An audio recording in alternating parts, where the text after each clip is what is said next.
Hello, hello. Happy summer. Hopefully, you guys are having a wonderful day. I knew many of you worked, so hopefully, you had wonderful days. Yep, I'm late again. I try, guys, I try. Okay, so we're going to talk today about substantively adequate IEPs. And it's actually going to be short and sweet, but it's going to be really good. All right. So as people come on, we're going to give people a little bit. Make sure you guys click notifications and share this because this is going to be good. Make sure that you say hello. Okay, so first things first, my name is Raven Woods, and I'm the CEO and founder of Autism Mama Rocks, the IEP, and I help parents gain the knowledge and the confidence to become the CEO of their IEP meeting. Look, this is like my little jumper, and it's like supposed to fall off you, so just so you know.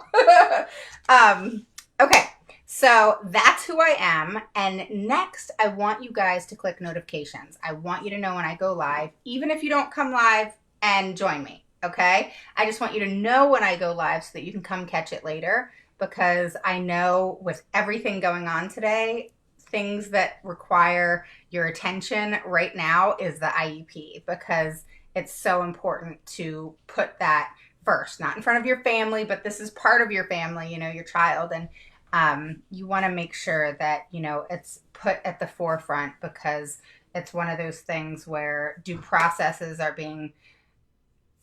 they're flying off the shelf, so to speak, okay? And, parents are really concerned about compensatory services and they're concerned about their IEPs being adequate. They're concerned about their children getting what's needed and appropriate. And, there's all these things, of school systems trying to figure out what's going to work for them. And, are the kids going to go to school 2 days and they're at school and 2 days at home? And I mean, it's just this big clustered mess. And so it's just important that no matter what's crazy and what's going on right now, you guys have to focus on the fact that your IEP still needs to be super solid. All right. And learn from my mistakes. Okay. I say this all the time. Learn from my mistakes so you don't make the same mistakes because I have been through hell and back, as many of you know, and you don't want to go through anything of what I've been through. Okay. You don't want to get me talking about it because I always cry. So I don't want to cry. So I want you guys to just know, yes, Skylar, this is a habit for her. Watch me tomorrow, guys? Yes, I will. Mom, I'm going to school tomorrow. Okay, let me do my live, okay? I'll talk to you later. All right, I'll talk to you later. That is her habit now. It's kind of cute. So she gets into the sync of doing something. So now she has to knock on the door the minute I go live. All right. So in putting it all together, it's just really important for your IEPs to be rock solid, no matter how the school system decides that your children are going to go back. Or even if you decide that you don't feel comfortable with them going back yet because of safety and or maybe immunity, etc. I know many of you have contacted me and said, my child has low immunity, he gets sick really often and that sort of thing. And that's a huge concern. So you have to make the best decision for you. I'm talking to a lady tomorrow morning if that's a big concern for her. I'm working with a client who that's a huge concern for her because that's something that her son deals with. So you just want to make sure that no matter what you do, no matter what's going on, guys, you've got to get solid IEPs now more than ever because of everything that the educational system has been through. Okay. And it's getting pretty scary, to be quite honest. And there's a lot of parents who are filing for due process, parents that are getting together to file together for due process and for state complaints and so forth. If that's something that you're interested in or you have a bunch of people put together, let me know. I can help you kind of put it together. But it's just important to keep that solid. Okay. So short and sweet today, I wanted to talk to you about a determining factor of your IEP, which is figuring out, is it substantially adequate? It's such a hard word. It's substantively adequate. Okay. So we pay a great difference, and I have my notes, guys, to educators actually to make sure that they put this together properly, right? And it's not to undersign them, like if you were going to go to due process or whatnot. It's not to undermine the experts, if you will, the educators. It is to make sure that they are adhering to your state and then, of course, the IDEA federal law. Okay. And, the task is not to second guess them, but it's to make sure that they're adhering to the laws. Does that make sense? So it's not that, your educators are doing something wrong. They could be, but the point is to whatever avenue you want to look, they're still looked at as the experts. Okay? You are not. Okay? So just look at a due process picture. And so you have to be able to prove, I'm not taking you to due process, I'm just explaining the IEP and the importance of it, of how it's written. So if you went to due process to prove that your IEP is substantively adequate, you would have to prove against the educators who are the experts, okay, that XYZ is what made it inadequate, okay? And the burden of proof is on you. All right, so take due process out of it and look at it like this. This is your child's IEP, all right? You need to make sure that it is substantively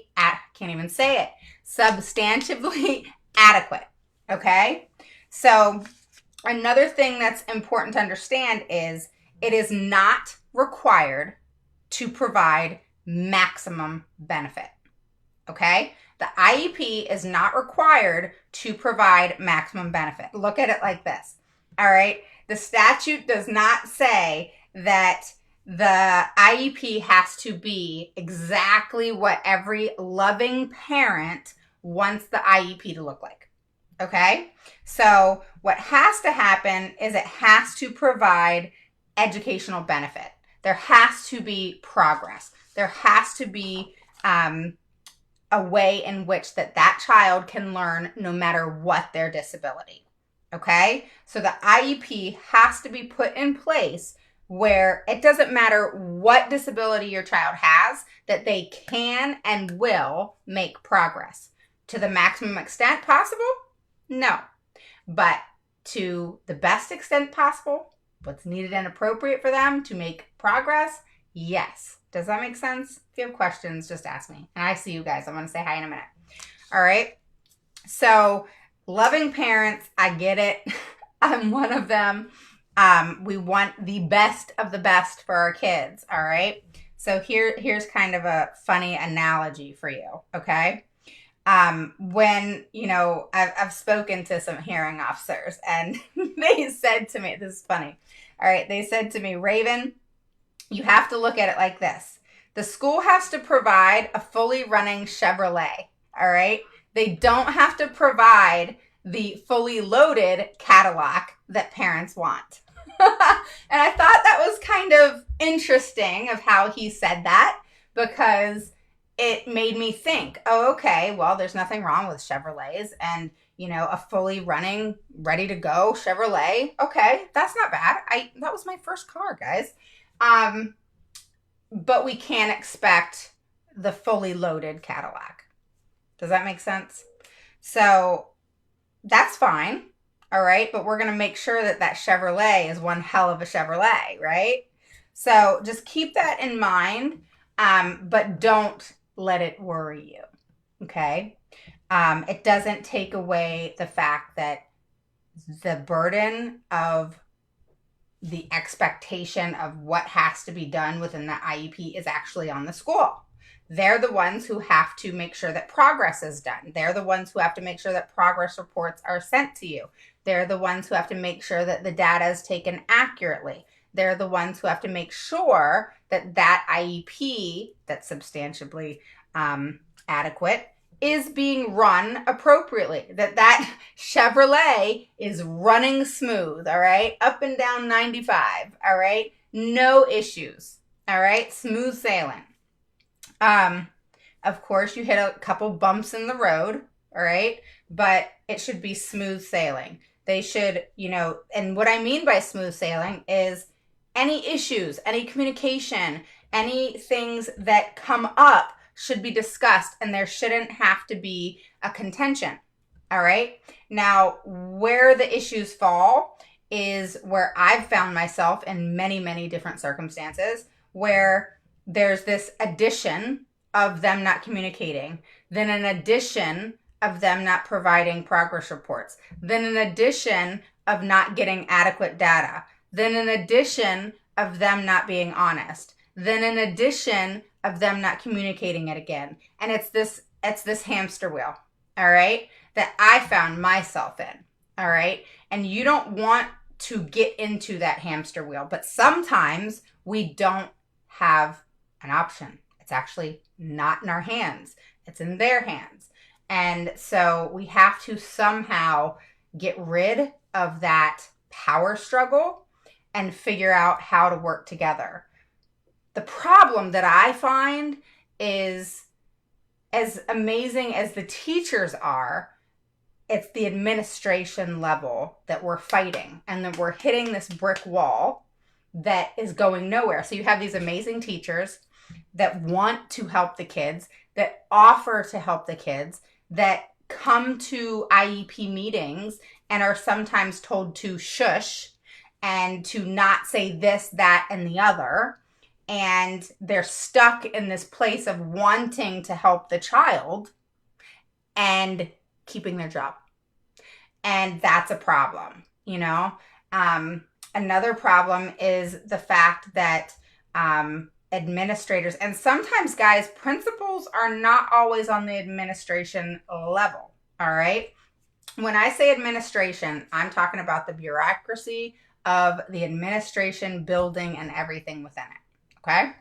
So moving forward, make sure that you have a substantively adequate IEP. What that means is smooth running Chevrolet, right? And make sure that you do have high expectations for your kids. Make sure that you do have, thoughts of what is going to be the most that they can receive to get the most and most proficient benefit, to make the most progress, okay? And to make sure that they continue to make progress.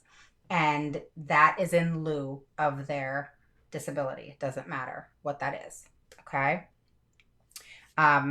The statutes have to guarantee an appropriate education. Bottom line, that's every statute in the United States. It guarantees your child an adequate IEP and education, all right? So, IDEA. All right, one of the things I want to tell you about IDEA is that IDEA provides an IEP that must be individualized for your child and include measurable annual goals, services designed to meet your child's unique and individual needs. All right, so when you hear things like, for example, we don't do that here, that is not something we normally do. We don't have that type of therapist, etc. here. The number one I seem to hear is a BCBA. Look, I have clothes on, guys, see? I've got this little jumper on, and this just falls off. I normally wear it with my bathing suit, so sorry about that. You probably look like I don't have clothes on. I do. All right.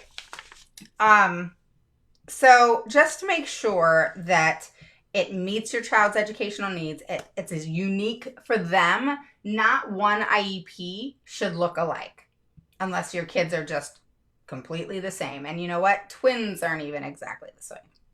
All right. So, and then make sure that their educational needs, it's designed to meet their educational needs precisely. Okay. So if you see in their present levels, I always look at the present levels. So if your present levels are not adequate, are not specific enough to detail that child And there's certain things that have to be in your present levels, like your child's strengths and their weaknesses and where they are, what they've been working on. So you know where they are. It's their baseline. And if there's no baseline, then their present levels are not written accurately. And that is a procedural violation. Okay? So there's a difference between procedural and substantive violations within IDEA and your state and local laws. Okay? So procedural is more serious, okay? Such as not adhering to the IEP or implementing the IEP. Now, that one can go both ways. It could be substantial, but it could also be procedural. So, for example, you can actually also include procedural violations with 504, Section 504 violations, which is even more serious. Because 504 violations are typically like OCR, but you can put them into one violation within IDEA, or it can be a state complaint, etc. So it's something that you have to look at, because procedural and the other types of violations, there's tons, substantive, etc. They're important to know. All right, that verbiage is important to know when you're in an IEP, when you can say, no, that's a procedural violation. That can't be done. All right, because then they're going to know that you are smart and that you know your stuff and that you're not going to allow them to state something that isn't factual. Okay? Just make sure the design of your child's IEP is accurate and flows and makes this pretty picture. And that's actually a really good analogy for it, if you will. Is your IEP should paint a beautiful design and picture of your child, explain who they are, what their struggles are, what their strengths are, and exactly what they're working on. And then, of course, what services, accommodations, and modifications that they receive. All right? I always say, if you dropped your IEP in the middle of the road or it flew out your window while you're driving, whoever picks it up should be able to say, oh, okay, Sean Smith, and then exactly what he is presently, where he is, that he can do addition and subtraction at double digits. He can carry over, you know what I mean? He can read fluently a 4th grade book, etc. So you want someone to be able to understand exactly where your child is presently, all right? So that present levels should be able to explain to them exactly where your child is. And then move forward with, oh, okay, these are the goals for Sean, and this is the services laid out for Sean, okay? So once you have that together, where anybody, and try it, okay? So give it to one of your friends. Give your child's IEP, if you trust them, to one of your friends and say, tell me what you learned from this. You'll actually learn a lot of what is entailed in your IEP that you may not want to hear, or you may hear things like, oh, okay, yeah, that's what that says. Or, yeah, that's what that says, but I don't like what that says. All right. So whenever you kind of hear it from somebody else's perspective, you see it sometimes in a different light. All right.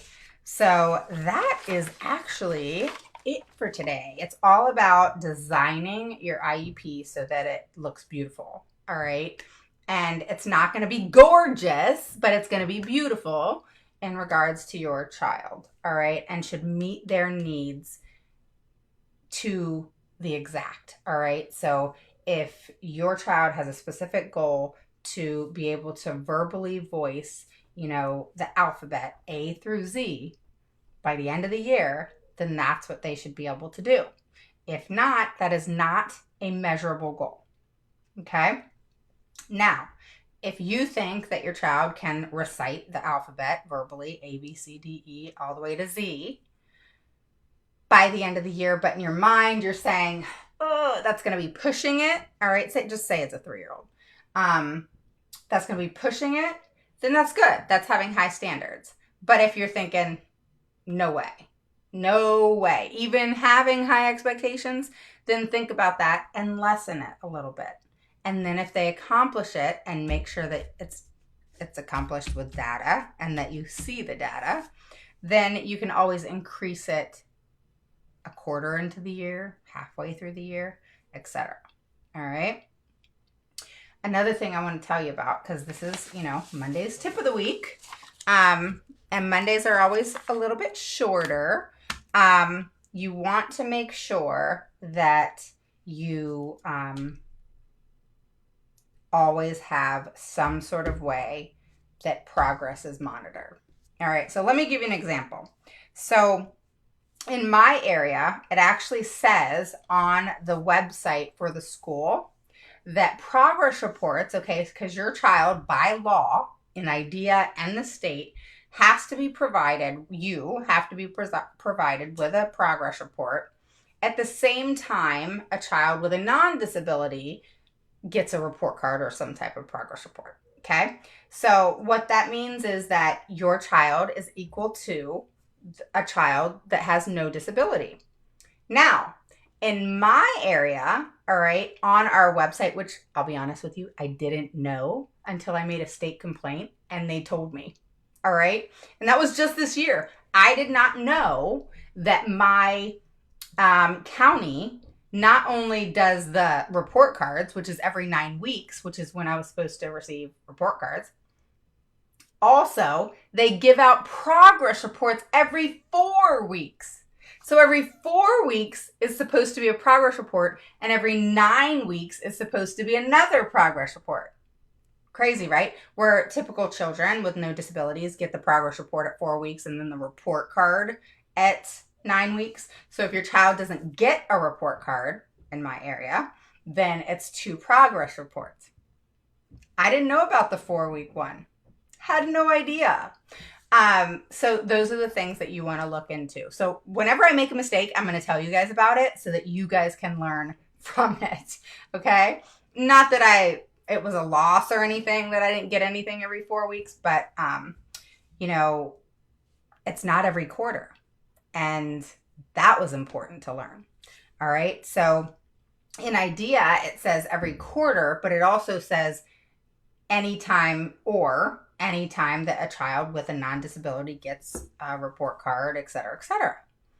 Well, I just realized this, guys. That's not quarterly. That's less than quarterly. So basically, every two and a week months, 2.5 at the most, you should be receiving a progress report. And you need to make sure that you have in your IEP where it's docked and says, how you receive progress reports. Make sure that you never agree to once a year. And make sure that it says exactly what their report card schedule is. Okay, so check that out now. Go do that now when I'm done, and check out when report cards are given out, because on the schedule and the calendars where it says school's out this day, and this day, it says when report cards are given out. Circle those dates, because on that date you should receive your progress report. Okay, on top of having that in your IEP, so if your school gets progress or report cards every 9 weeks, you make sure that in your IEP it says every 9 weeks you will receive a progress report. The next thing you want to add to that is that you'll receive a progress report with an attachment of data to support the progress report. You don't just want, here's the goals, here's my 2-sentence comment. That's not telling me anything, right? So you want the goals, the 2-sentence comment, ask for more of a comment to explain better, and then make sure that it's supported with evidence, okay? And if you don't get that evidence, how do you know that that 2-sentence comment is accurate? It's not really saying, hey, I don't believe you. It's just saying, hey, we don't have a relationship like that. You need to kind of prove to me that this is actually happening. All right, because you're not at school and you have to make sure that that is happening. This is your child. This isn't one of those things where you want to, kind of go back into your shell of, like a little snail and not say anything. You don't want to do that. So for you quiet folks out there, this is the time to be outspoken. You have to be able to say, prove to me that what you said on this piece of paper that means nothing to me is accurate. Okay? Because this is your child's education. All right? And, I was talking to a doctor today who specializes in dyslexia. And he has written so many different scientifically based studies and peer reviews and that sort of thing. And he was telling me how only to this day, only 30% of the United States of children are with disabilities are learning to read. And that's just a horrible percentage. So you have to have them make sure that they're really making the progress. Okay. All right. So hopefully you enjoyed that tip of the week. Make sure you have adequate IEPs. Remember that word. And make sure the substantively adequate IEPs. And you want to make sure that you are on top of that. Okay. Make sure it's designed beautifully so that it is a written kind of canvas of your child. Okay. All right. So, hey, Michelle, how are you? Oh, you know what I forgot to do? Post a 1 below if you are new. It's your first through third time. Post a 2 below if you're an oldie but goodie. Look, some of my oldies but goodies know what to do. So a 1 below if you're new, a 2 below if you're an oldie but goodie. Make sure you click notifications. And thank you for joining me. All right, so Cynthia and Jan, only if the school system would communicate. Yeah. Cincio, is it Cincio? Hopefully I'm saying that right. Hello. And Linda, hi. We got Elizabeth. She says she's still a 1. I'm usually busy when you're alive, but tonight my son is really calm. That's awesome. Kim says good evening. Awesome. And then we have Christina, who says thank you for your time. Not a problem. And Emily, not getting adequate data is such an issue. Yes. Then we have Aiden, I'm looking at your son, Linda. Aiden's first 3 years at his last school was running a hamster wheel with an inadequate case manager. Yes, very frustrating. Jessica says the problem I see mostly is I feel like most of these schools just want to push your child. Yes, 100%. I could not agree with you more. She's basically saying, guys, here, I'm going to post that question or that comment because I think it's awesome and it's so true. She says that schools just want to kind of push your child through the system. And what she's experienced at home in the past few months was ridiculous for what her son needs. So it's actually so true what she said, guys. And it's unfortunate because that's not how things should be, So it's important to really be on top of y'all's stuff so that you don't have to, deal with that. But unfortunately, it's kind of the world we live in right now. Teachers are struggling because they're having to buy things for their classroom. And I say this all the time, they're having to buy stuff for their classroom. And I'm not making excuses for teachers. I'm just saying that it's not all the teachers. It's administration, guys. Okay. Sometimes, sure, it can be the principals, and sometimes you're not going to get a great teacher. But, for the most part, it is not the teachers. It is administration. All right. So we have Cynthia saying none of her children are the same and she has twins. Dinah says, thank you. Tips are so helpful. You're welcome. Tony says, I never received progress reports until I hired an attorney. Yeah. I've been having the worst luck adding on to my son's IEP lately, but I'm in the middle of an attorney now because of other violations our school has done. Um, Tony says two. Um, Linda says, have you ever filed complaints against a school once the child is out of school? Yes, I have. Or more or less cut your losses and start over better at a new school. Um, Even if I did start over at a new school, I would on purpose still report the old school. I don't, I just kind of think that, think about it, with just being adults, we've done things in our lives that maybe we regret. And, some people want to judge you. Some people want to say something, and say, girl, I've been there. Then you have other people that say other things, but everybody's got an opinion. It's one of those things where you got to do you, and you got to do what you feel is right. I'm big on owning your stuff. I've always owned my stuff, and believe me, I've made my share of mistakes. So, I feel like once you own your stuff, then people can forgive. But if you don't own your stuff, then people have animosity and resentment because people didn't own it. And, I think unfortunately the school system that hasn't clicked yet, because if they would just own their stuff and say, hey, we made a mistake, speech wasn't provided for a month, whatever it was, um it's a lot more forgivable. It's one of those things where you can say, all right, they told me, they were honest, they admitted what they did. Okay, you're more open to say, yeah, let's move on, and especially if they said that and obviously said, we're going to provide compensatory services, we apologize, we'll be more on it, kind of thing. You know what I mean? So then you're open to saying, okay, they're gonna give compensatory services for their mistake, and they're going to make it right.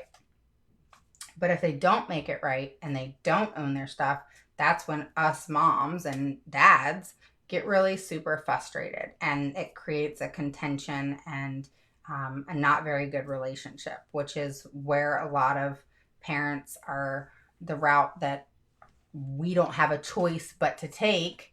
And that's what's becoming really frustrating, especially right now. And I'm talking about that. It sounds like I'm always talking kind of negative right now because of what's going on, but it's true. I mean, right now, things are probably the worst I've heard them be, in regards to parents and their IEPs and it not working out, and they're not written properly, and all these kinds of things that are happening today.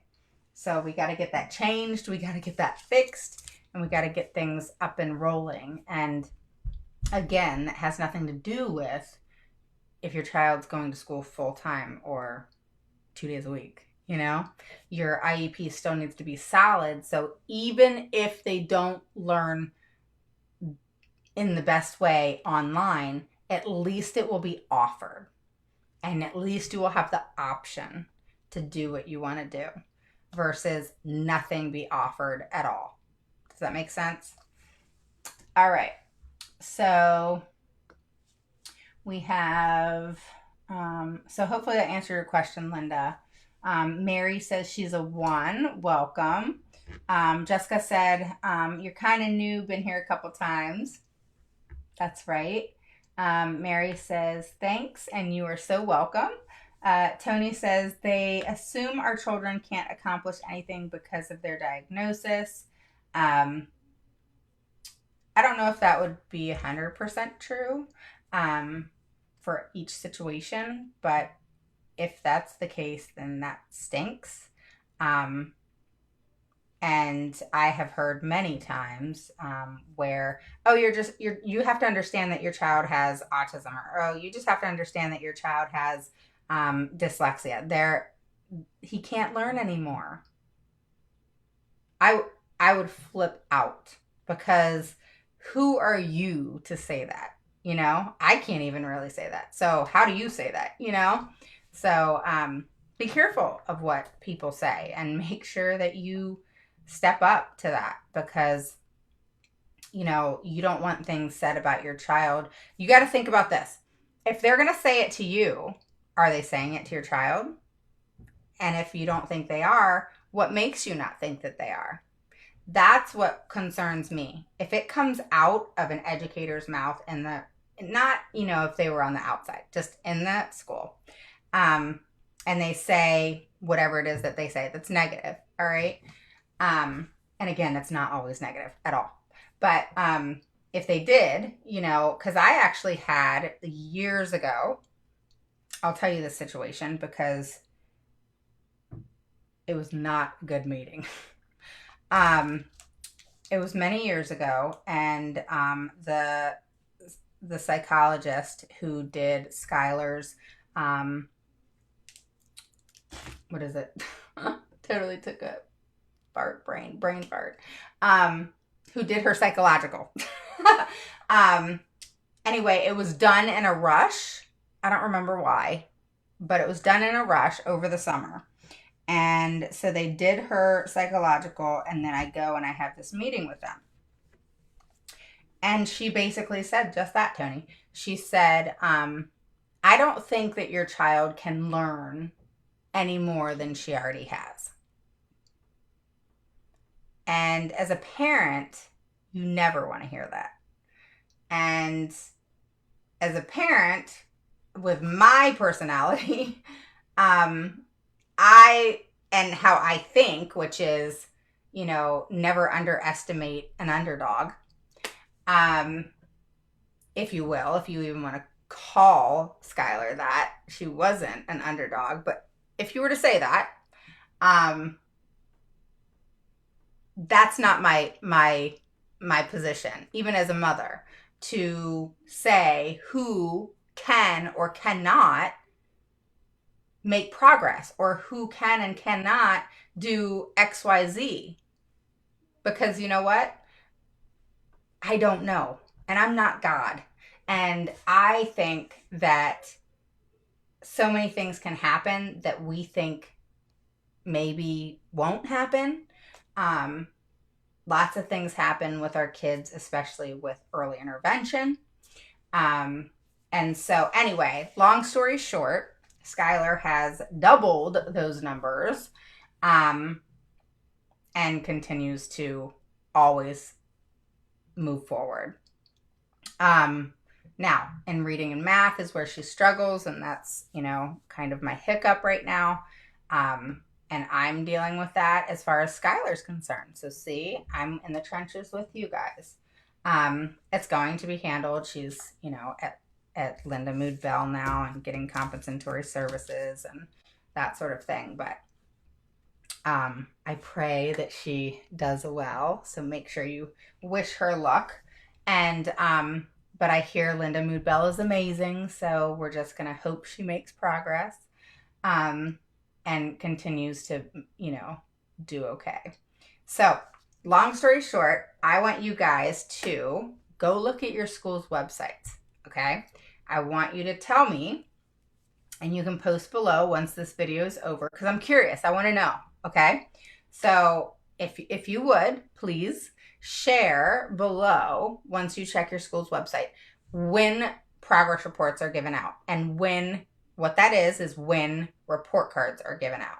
So just below, when you guys answer, say 9, 10, 12, and that'll mean weeks, okay? So I'm curious what y'all's is, because then you'll always keep that number in mind. So 9 weeks from the first day of school, you know, the district one, yeah.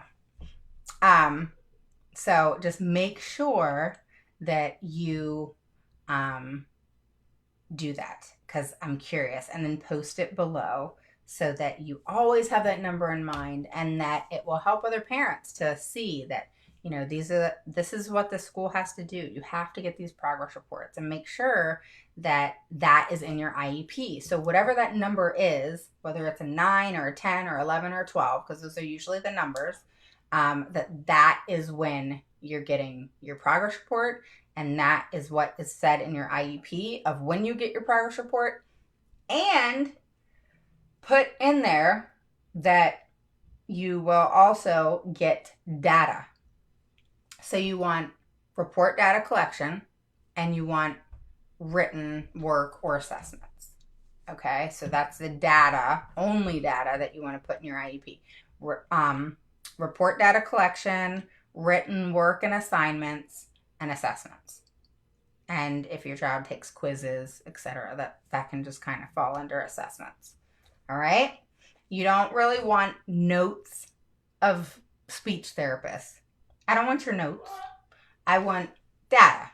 Okay? So that means if you had my child on Monday, Wednesday, and Friday, I want to see some sort of graphical form as to what it is you did, what you worked on. So if they're working on, I'll give you an example. If they're working on who, what, where, when, why, all right, which is a big one in speech. So, yes, Skylar. Here's your phone. Thank you, Sky. Did you forget we're online? Okay, thank you. So you want to make sure that Sky, shut the door. Thank you. Shut the door. I will. All right. So you just want to make sure that you have that. Now I'm like thrown. What was I talking about, guys? So you just want to make sure you have all that together. Okay. So make sure that you have data in your progress attached to your progress reports. And you just want to make sure it says written work or assignments, quizzes or assessments, which is tests, and then report data collection. That is not notes. I don't want OT notes. I don't want speech notes. Now you can ask for the logs, okay? You can ask for your service provider logs, which is, OT, PT, speech, whatever. And it's the log of when they did what, meaning did they show up that day? What did they do that day? And that's actually a school-based thing, but it's in regards to your child, so you can ask for it in their records. Okay? Probably didn't know about that, huh? I didn't know about that for a long time, and then I figured out that you can ask for that many years ago, and so now I try to tell all of you because it's something that we don't think about. We don't think about asking, what's a log, is when I first found out, what's a log? Why would I want a log? And the advocate that I was talking with, she was like, yeah, you want the logs because then you're able to see when your child actually really did have speech or when your child actually really did have OT.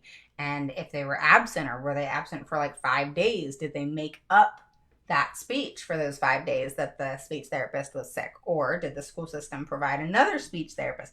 So I didn't realize for years that was really important. All right, so Elizabeth says, I'm having difficulty getting the school to add diagnosis to my son's IEP. He was diagnosed with ASD this summer, and his IEP does not have that on there. What does it say, OHI?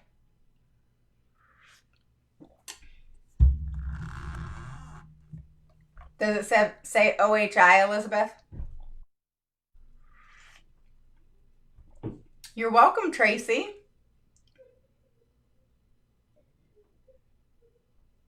Jan says, I've been fighting my own team with one of my students because he does not have any functional speech. Picture exchange didn't work, nor did high-tech stuff. I'm told he can't learn new 12. What does that mean? Learn new 12?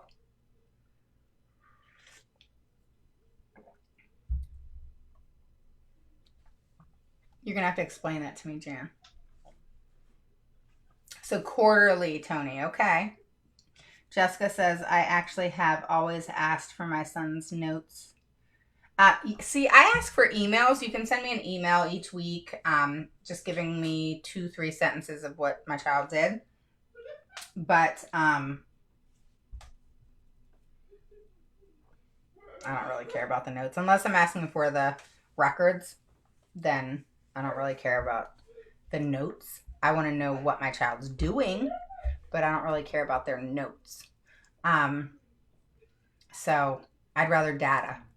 So I've come to the final conclusion that it's data that you want. Okay? So, all right. Skylar, that's enough. She's having a giggling fest in her room. Yes, Skylar. Mom, I know how to face. Okay, come get a hug. You hear me laughing. I heard you laughing. Love you. You got toothpaste on your cheek. Oh. Oh. Oh my goodness. All right, shut the door. All right. He's 12, so they say he is too old to learn at this point. That's such a crock of crap. Don't ever listen to that. Gosh, my daughter is just turning 15 and she learns stuff every day. I mean, so.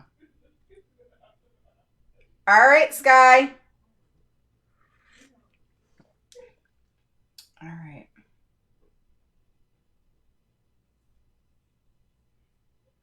So other health impairment, yeah. Yeah, I get it. Sky, I'm going to take your phone. His IEP has OHI. Yeah. Autism is actually not a other health impairment, so argue that. All right. So if your child has a diagnosis, all right, of autism, if you look at IDEA, all right, it states that people go back and forth. It's 14 and 13. All right. Some people say there's 13. Some people say it's 14. I mean, you can Google it and sometimes it'll say 13. Sometimes it'll say 14. So bottom line, who cares? Let's just go off 14. Okay. It's actually technically 13 now, but whatever. All right. So there's labels. All right. You have autism, you have Down syndrome, et cetera, right? Other health impairments autism is not under that. ADHD is, but autism is not. So that can actually be one of your arguments, is that it isn't. Okay? I'm going to pull it up for you.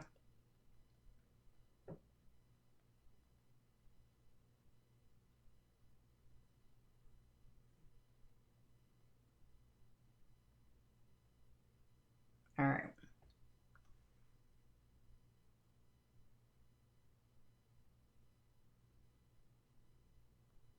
So, make sure I have my Wi-Fi on, of course. Okay.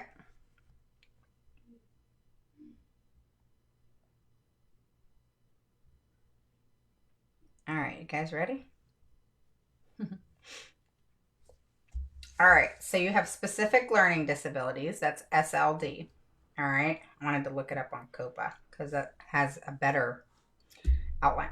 All right, so you have dyslexia, dysgraphia, dyscalculia, auditory processing, and nonverbal learning disability. That is under the first one, which is SLD. All right. The second one is other health impairments. Okay. One example is ADHD. All right. And there's others under that. All right. It can be even anxiety. All right. So number 3 is autism. All right. So that is separate from OHI. Okay. So a lot of times school systems will say OHI because your child has multiple disabilities. But if autism is their main disability, all right, then no, other health impairments is not accurate. You need to argue the fact that they are inaccurately documenting a legal document. Okay, so you need to say, so Tracy says multiple diagnosis. How does this work? Okay, so what are your multiple diagnoses? And I'll tell you. So going back to, so let me know, Tracy. But going back to the two that said OHI, all right, OHI is specific to ADHD, autism, memory issues like a traumatic brain injury, processing disorders, that sort of thing.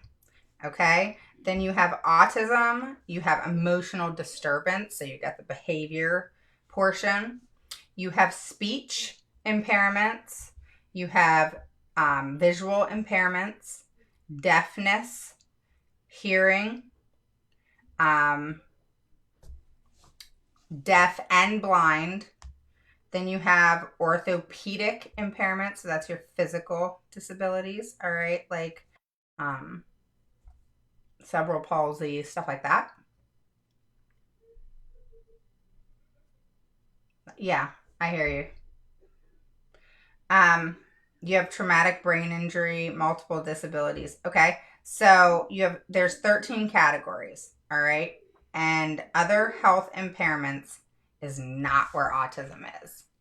So your argument, dyslexia, ADHD, anxiety, dyspraxia, so that is it, OHI. But, so ADHD and anxiety is OHI. Dyslexia and dyspraxia is SLD. So it needs to actually say OHI and SLD. So it needs to say both, because yours is half and half. All right. Then you have autism, ADHD, and history of epilepsy. So that really needs to say autism and OHI, because your argument with OHI, if your child has autism and say ADHD, or autism and dyslexia, is they're two separate categories under IDEA of what is considered a disability under IDEA. All right. So an IEP is a legal document. If they're putting, you need to throw this on them, guys. If they're putting OHI for a child that has autism and say ADHD, that is inaccurate. It needs to say autism and OHI, because out of autism and ADHD, autism is the one that trumps ADHD. Does that make sense? Sort of. And then if you have, say, traumatic brain injury and deafness, those are both individual disabilities within the 13. So it would say both. It would say deafness and it would say traumatic brain injury. It should say both. Okay? Just like if it's autism and dyslexia. Those are two separate categories. All right? So just make sure that your category is correct. And if it's not, then challenge them on that fact, that they are inaccurately putting information on a legal document.